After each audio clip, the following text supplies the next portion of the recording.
Terima kasih untuk kesempatan yang telah diberikan. Pada video ini izinkan kami kelompok 9 akan mempresentasikan hasil diskusi kami, yaitu patoflow pneumonia. Sistem pertahanan tubuh yang terganggu bisa membuat imunitas tubuh berkurang, sehingga bisa membuat virus, bakteri, protosa, bahan kimia masuk ke dalam tubuh dan masuk melalui hidung atau saluran pernafasan dan menyerang alveoli. Virus, bakteri, protosa, dan bahan kimia yang masuk dalam tubuh dan menyerang alveoli ini mengeluarkan toksin. Toksin ini adalah sebuah zat beracun yang diproduksi di dalam sel atau organisme hidup. Toksin yang dikeluarkan oleh bakteri dan virus tersebut mengakibatkan peradangan pada parenkima paru.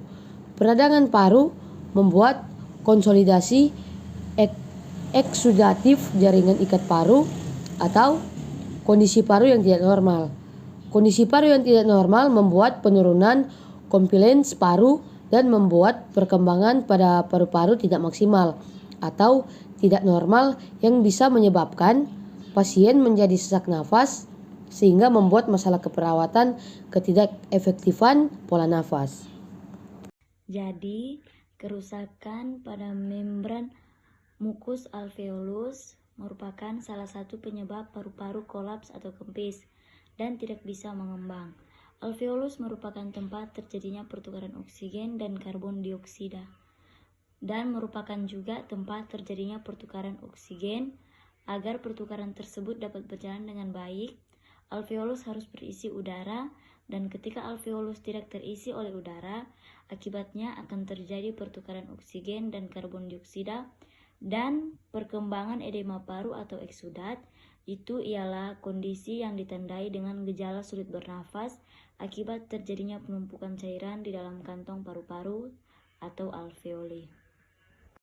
Lalu, alveoli menyerap oksigen dari udara yang dibawa oleh bronkiolus dan mengalirkannya ke dalam darah. Setelah itu, karbon dioksida yang merupakan produk limbah dari sel-sel tubuh mengalir dari darah ke alveoli untuk dihembuskan keluar. Pertukaran gas ini terjadi melalui dinding alveoli dan kapiler yang sangat tipis, mengurangi luas permukaan alveoli untuk pertukaran karbon dioksida dan oksigen. Dari alveolus, oksigen mengalir ke seluruh tubuh melalui darah, sedangkan karbon dioksida keluar lewat nafas, dan oksigen yang meninggalkan alveolus masuk ke pembuluh darah melalui proses difusi. Selanjutnya, mengurangi luas permukaan alveoli untuk pertukaran karbon dioksida dan oksigen. Lalu oksigen yang dihirup menyebar melalui alveolus dan kapiler atau pembuluh darah terkecil ke dalam darah. Sementara itu, karbon dioksida mengalir dari kapiler ke alveolus. Setelah itu, prosesnya naik ke bronkial dan keluar dari mulut. Dan dyspnea atau sulit bernafas, ini ialah kondisi yang bisa menyebabkan ketidaknyamanan yang pada beberapa kasus perlu ditangani dengan serius. Terkadang sulit untuk mendiagnosis dan mengobati dyspnea karena ada banyak penyebab yang berbeda.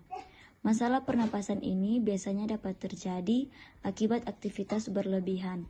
Namun, dyspnea juga dapat terjadi sebagai akibat menghabiskan waktu di ketinggian atau sebagai gejala dari berbagai kondisi.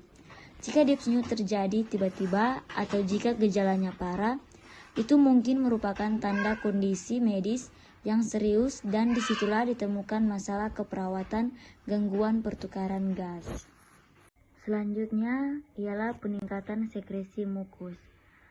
Sekresi mukus berfungsi untuk melembabkan saluran nafas dan menjerat mikroorganisme atau kotoran untuk dikeluarkan lewat batuk.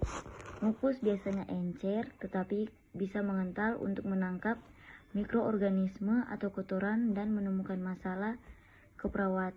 Dan disitulah ditemukan masalah keperawatan ketidakefektifan bersihan jalan nafas.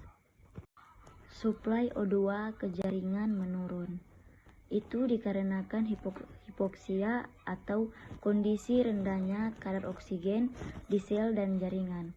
Akibatnya, sel dan jaringan yang ada di seluruh bagian tubuh tidak dapat berfungsi dengan normal. Hipoksia merupakan kondisi yang perlu diwaspadai karena jika dibiarkan, kondisi ini bisa menyebabkan kematian jaringan. Selanjutnya ada ATP menurun. Normalnya, oksigen yang diperoleh melalui kegiatan bernafas akan diangkut oleh darah dari paru-paru menuju ke jantung. Jantung selanjutnya akan memompa darah yang kaya oksigen ke seluruh sel tubuh melalui pembuluh darah. Hipoksia terjadi saat oksigen tidak sampai ke sel dan jaringan.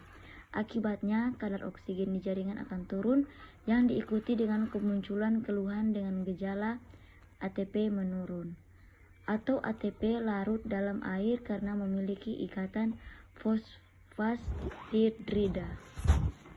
Setelah ATP menurun, ditemukan kelemahan. Kelemahan itu karena risikonya yang serius atau pengidap bronkopneumonia perlu mendapatkan penanganan sesegera mungkin. Contoh komplikasi dari bronkopneumonia yakni kegagalan pernapasan. Kondisi itu muncul saat kantung alveoli gagal menukar oksigen dan karbon dioksida. Sedangkan sindrom gangguan pernapasan akut atau ARDS itu ialah bentuk kegagalan pernapasan yang lebih parah dan bisa mengancam jiwa.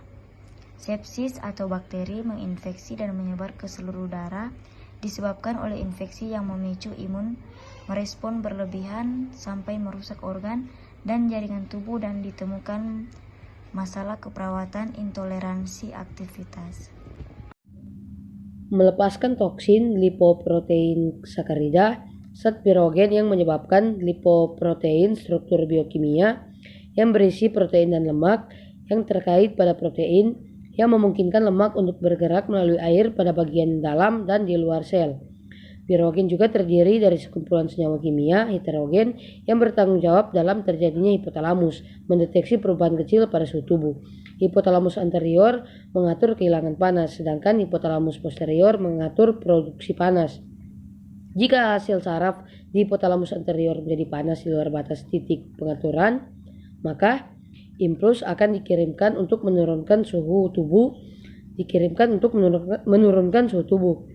sehingga menyebabkan tubuh menggigil. Hipotermia yang tidak sengaja biasanya terjadi perlahan dan tidak terlihat selama beberapa jam saat suhu tubuh turun dan bisa mengalami menggigil, kehilangan ingatan, depresi, dan gangguan akal. Dan menyebabkan demam yang terjadi adanya zat yang dikenal dengan nama pirogen. Demam ini juga akan terjadi peningkatan produksi panas dan penurunan pengurangan panas yang ada akhirnya akan menyebabkan suhu tubuh naik.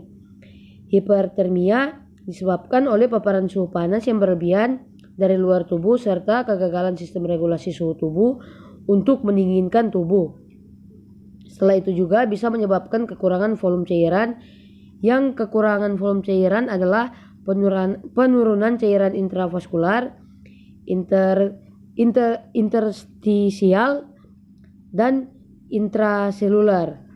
Ini mengacu pada dehidrasi, kehilangan cairan saja tanpa perubahan kadar natrium. Pneumonia yang menimbulkan peradangan pada kantung udara di salah satu atau kedua paru-paru yang dapat berisi cairan. Pada pneumonia, kantung udara bisa berisi cairan atau nanah. Infeksi dapat mengancam nyawa siapapun, terutama pada bayi, anak-anak, dan lansia di atas 65 tahun. Dirawat di rumah sakit biasanya akan menganjurkan Anda untuk opname alias rawat inap di rumah sakit apabila penyakit cukup parah. Opname juga dilakukan sebagai tindakan preventif untuk mencegah penularan penyakit. Hospitalisasi merupakan suatu proses karena alasan berencana atau darurat yang mengharuskan anak untuk tinggal di rumah sakit untuk menjalani terapi dan perawatan. Meskipun dirawat di rumah sakit, tetap merupakan masalah besar dan menimbulkan ketakutan dan cemas bagi anak dan Disitulah akan terdapat masalah keperawatan risiko tumbuh kembang. Gangguan tumbuh kembang adalah kegagalan untuk tumbuh dan berkembang, di mana sebenarnya anak tersebut lahir dengan cukup bulan, akan tetapi dalam pertumbuhan dan perkembangan selanjutnya mengalami kegagalan dalam pertumbuhan fisik dengan malnutrisi dan retardasi perkembangan sosial atau motorik dan kurangnya pengetahuan orang tua tentang perawatan anak. Dan disitulah akan ditemukan masalah keperawatan kecemasan.